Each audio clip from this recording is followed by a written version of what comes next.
Pasukan Pertahanan Israel atau IDF melaporkan seorang perwira Zionis tewas dibunuh Hamas di Gaza. Militer Israel pun kebingungan lantaran jasad perwira IDF itu ditahan oleh perlawanan Palestina. Dikutip dari Al-Quds, klaim itu disampaikan oleh IDF melalui pernyataannya pada Senin 24 Juni.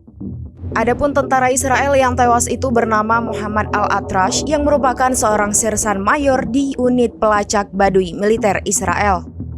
Ia juga merupakan mantan tentara di pasukan pertahanan Israel. Zionis mengkonfirmasi Muhammad Al-Atrash sebenarnya dibunuh dalam serangan Badai Al-Aqsa pada 7 Oktober 2023 silam. Namun hingga saat ini tubuhnya ditawan oleh militan Hamas di jalur Gaza. Perwira IDF berusia 39 tahun itu meninggalkan 2 istri dan 13 anaknya. Sementara Israel mengklaim tentara IDF yang tewas meningkat menjadi 666 sejak 7 Oktober 2023 silam.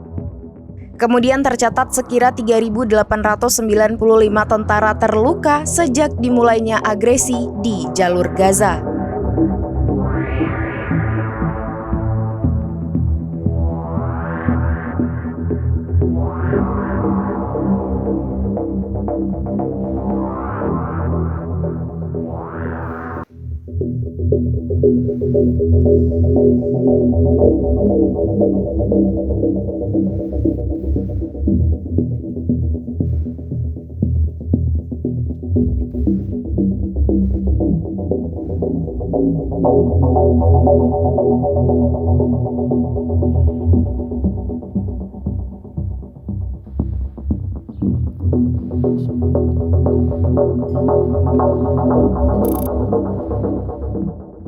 Download Tribun X sekarang, menghadirkan lokal menjadi Indonesia.